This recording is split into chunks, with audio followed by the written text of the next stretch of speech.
es medio demente. Yo no sé cómo hace para mantener la calma e invertir en este país. Lo que le vamos a preguntar a uno de nuestros columnistas, economistas de referencia, que es Fernando Marengo. Fernando, buen día. ¿Qué tal, Andrés? ¿Cómo estás? Saludos para todos. Gracias por llamar. Es que esto me parece, Fernando, ya que es más un tema de psicólogo más que de ustedes los economistas. A ver, comparto.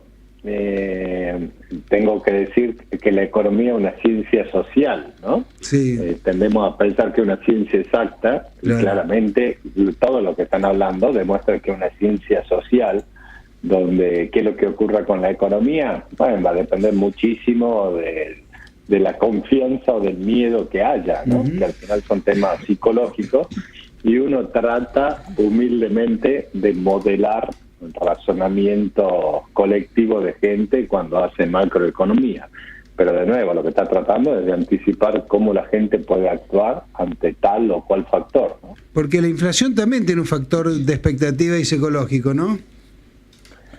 A ver, cuando uno trata de entender cómo funciona la economía, al final uno dice, bueno, el hacedor de política económica genera incentivos y el mercado responde a los incentivos de eso, y nos estamos yendo muchísimo de la coyuntura, pero para que tengan una idea, en el año 2001-2002 gana el Premio Nobel de Economía un psiquiatra, donde todos los supuestos que hacen los modelos económicos es que el individuo, el agente representativo, llamamos nosotros, es racional. ¿Qué quiere decir? Que siempre va a tratar de maximizar su utilidad.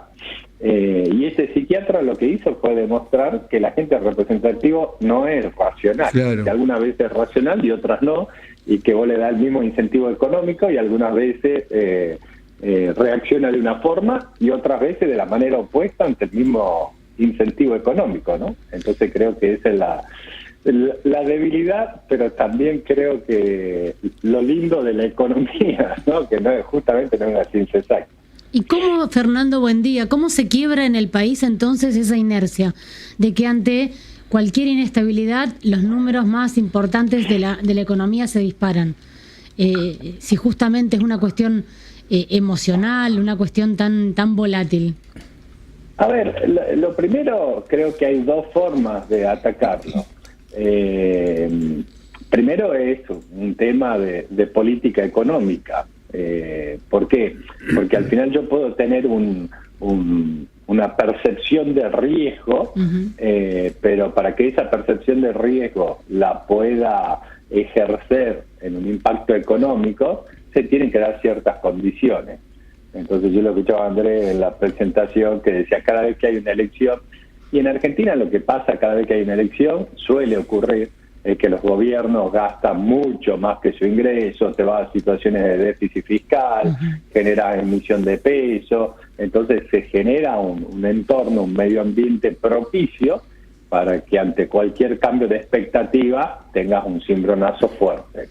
Entonces yo creo que hay dos cosas. Por un lado tenés que atacar que no se dé ese ambiente propicio de pesos excedentes y todo esto, y por el otro lado tenés que generar confianza, ¿no? Que creo que ese es el gran problema que tiene Argentina dada su historia. El gran problema es un problema reputacional, digamos, cuando uno dice, y en Argentina siempre pasa esto. Bueno, la próxima vez que se acerca una elección y todos decimos siempre pasa esto, y lo más probable es que vuelva a pasar lo mismo.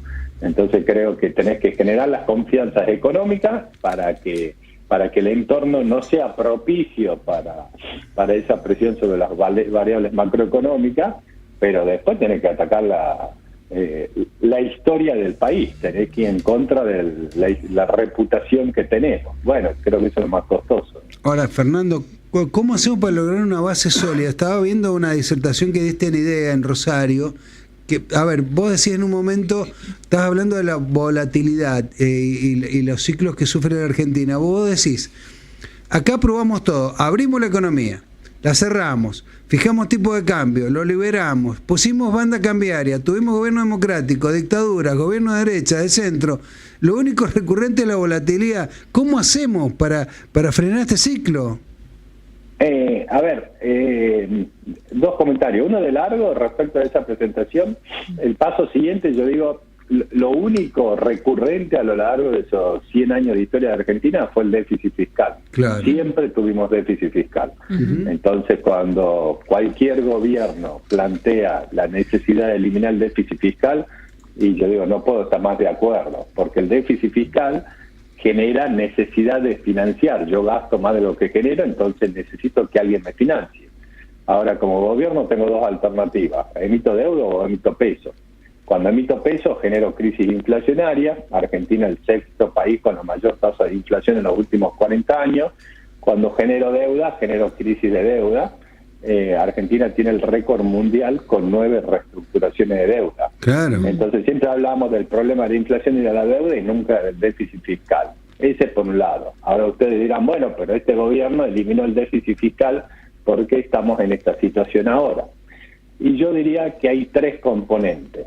El primero, cuando asumió el gobierno, decidió poner un tipo de cambio estable a un ritmo de depreciación del 2%, que después lo bajó al 1%, y a partir del 14 de abril decidimos ir a un esquema de bandas cambiarias. Y la verdad es que cuando se anunció el programa ese, nosotros empezamos a plantear alguna preocupación. ¿Preocupación por qué? Porque creo que la variable a la cual más sensibles somos los argentinos es el tipo de cambio. Cuando el dólar se empieza a depreciar, no sabemos por qué, pero todos nos ponemos nerviosos. Entonces creo que hay un primer factor que empezó a deteriorar de alguna forma la situación, que fue el cambio del esquema cambiario. No nos gusta el crawl y no sé, pero está claro que en Argentina la flotación del tipo de cambio, yo digo, no sabemos flotar, nos hundimos. ¿Cuál fue el segundo? El segundo fue un tema más técnico, que el 10 de julio el gobierno decidió eliminar las LEFIs. Las LEFIs son un bono que emitió el gobierno nacional, pero que utilizaba el Banco Central para comprar y venderle a los bancos ese bono contra pesos. En la medida que se necesitaba liquidez, le compraba los bonos y le daba pesos, y cuando faltaba liquidez, cuando sobraba liquidez, que hacía el Banco Central, le vendía bonos y le chupaba los pesos. Y manejaba la liquidez de esa forma. Y el 10 de julio se decidió eliminar ese instrumento, y de un día para el otro se emitió el equivalente al 30% de la base monetaria. Y eso inicialmente lo que generó fue un desplome en la tasa de interés, y cuando los argentinos tenemos peso en el bolsillo y la tasa de interés baja, ¿qué hacemos? Compramos dólares. Y a partir de ahí empezó, yo diría que hasta el viernes de la semana pasada, una puja entre el Banco Central y las entidades financieras por el manejo de la liquidez. ¿Cómo se maneja la liquidez? Sobran pesos, faltan pesos, sobran pesos, te subo los encajes, llega la licitación de deuda, los bancos no te hacen el rollover, la tasa con una volatilidad infernal. Es el segundo factor.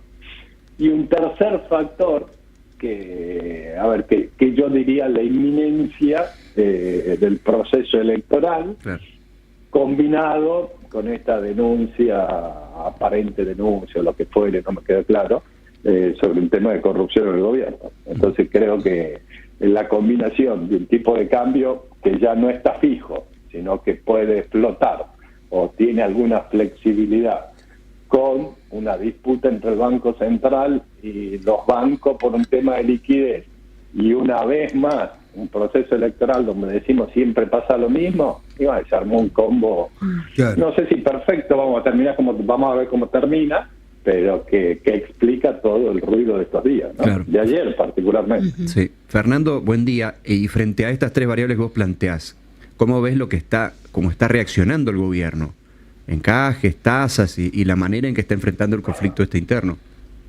A ver, el tema siempre es el mismo. Cuando se mueve el tipo de cambio todos nos ponemos nerviosos, entonces hay que evitar que el tipo de cambio tenga grandes oscilaciones. Cuando vos estás con un esquema de tipo de cambio fijo o de crawling peg, como el que tenías desde diciembre hasta abril de este año, es muy fácil. Si sobran dólares, el Banco Central los compra, y si faltan dólares, el Banco Central los vende. Entonces el tipo de cambio siempre va al ritmo que quiere el Banco Central. Ahora, cuando vos tenés una banda cambiaria, y te preocupa el tipo de cambio, porque yo siempre digo lo mismo, hace 3, 4 semanas, cada vez que me llama para hacer una entrevista me dicen, ¿y te preocupa lo que pasa con el tipo de cambio? Y yo digo, mira, desde el momento que me están llamando es preocupante, porque si no, no me llamarían. Entonces, claramente, para la sociedad argentina que el tipo de cambio se mueva es preocupante. Ahora, cuando vos querés de alguna forma controlar el tipo de cambio sin comprar o vender dólares, es de una manera indirecta, ineficiente y mucho más costosa. Eso lo venimos viendo ya desde el 14 de abril. ¿Qué hay que hacer? Y hay que secar la plaza de pesos, que no haya pesos. ¿Qué hay que hacer? Y dejar que la tasa de interés suba hasta donde tenga que subir. ¿Qué hay que hacer? Hay que intervenir en los mercados futuros. ¿Y todo eso para qué? Para no vender dólares directamente y frenar la depreciación del tipo de cambio. Entonces, una manera indirecta, ineficiente, no es tan eficiente como la otra, y es costosa. Y es costosa por los niveles de tasa de interés. Claro. Y es lo que ha hecho el si gobierno. te fijas qué pasó con actividad económica en los últimos 2 meses que se publicaron, tuviste pequeñas caídas de actividad económica. Entonces, digamos, tiene costos por ese lado. Ahora, una vez que estás en el baile ¿y qué tenés que hacer? Y tenés que secar la plaza de pesos. ¿Y cuál es la forma más fácil de secar la plaza de pesos? Y lo obliga a los bancos a quedarse con peso. Es una suba de encaje. ¿Qué es la suba de encaje? El encaje de los bancos. El banco, hace 2 cosas el Banco Central. Por un lado te sube el encaje, entonces te dice tenés que dejar más pesos inmovilizados, entonces lo obligás al banco a demandar pesos, y por otro lado te dice, ¿sabes qué? Te subo el encaje, pero te permito que lo integres, que cumplas la exigencia con bonos del gobierno, pero bonos que compres en la licitación de mañana de menos de 60 días. Ahora, Fernando, entonces, ¿qué hace? Genera demanda de bonos, ¿no? ¿Es posible que los bancos se rebelen contra este sistema que el gobierno le está tratando de imponer, subir las tasas y subir los encajes? ¿Qué pasa si los bancos dicen, basta, no quiero más de esto? Bueno, la única forma en la cual se puede revelar un banco es saliéndose del negocio. Porque, digamos, el banco decidió jugar un juego que se llama ser una entidad financiera, donde el reglamento lo establece el Banco Central. Entonces, la única forma que podés rebelarte es decir, no juego más este juego. Entonces, ¿en qué se traduce eso? Bueno, eso se traduce en que un banco podría decir, bueno, viene la licitación, yo tengo bonos, no te renuevo los bonos. ¿Sí? Ahora la pregunta es, ¿qué hace el banco con todos los pesos que recibe? Porque quedarse con los pesos, el banco está perdiendo plata. Entonces la única opción de revelación sería que el banco lo llame a los depositantes y le diga, ¿sabes qué? Llévate los depósitos. Entonces la decisión es salirte del negocio, es la única revelación. Después un banco que tiene un encaje legal del Banco Central y no lo cumple, tiene una multa y tiene que pagar la multa y lo pueden inhabilitar en hacer operaciones. De nuevo, está jugando un reglamento donde el Banco Central es el que dispone del reglamento y que no es un reglamento fijo, ¿no? Que todos los días puede cambiar el reglamento. Fernando, te hago una pregunta de clima general, porque clima general es todo, de elección, etcétera. ¿Por qué se está estamos mirando un descenso en el índice de confianza del consumidor? A ver, en realidad creo que lo que salió ayer, no sé, Andrés, el índice de confianza del gobierno, ¿no? Que es un tema más de confianza en la ejecución del gobierno, el tema de transparencia, en cómo está manejando la situación económica, cosas de este tipo. Mira, no lo vi ayer, pero hasta la semana pasada, confianza del consumidor, la verdad que venía bastante estable y lateralizado, te diría, en un nivel alto, si lo comparás por encima de todo el gobierno de Alberto Fernández, salvo cuando nos encerró en marzo del 2020, que fue un pico de popularidad de Fernández. Está por arriba de toda la segunda parte del gobierno de Macri, a partir de la legislativa que contabas vos, Andrea, del principio.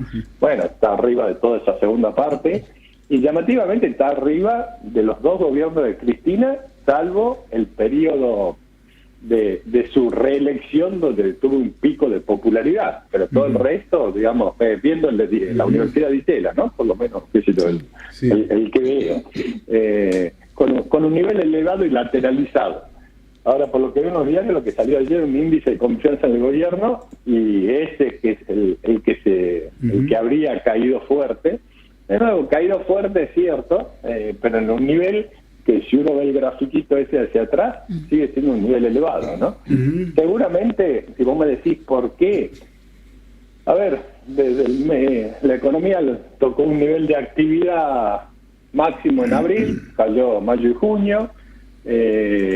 La baja de la tasa de inflación, que era lo que todos queríamos, dejó de ser novedad. Ya la inflación, más allá de que todavía falta la parte más dura de la baja de inflación, que es bajarla del 20-25 al 3%, pero el haber bajado, no sé, del 100-150 al 25, bueno, como que la inflación ahora ya no es un tema preocupante como era en el 2023.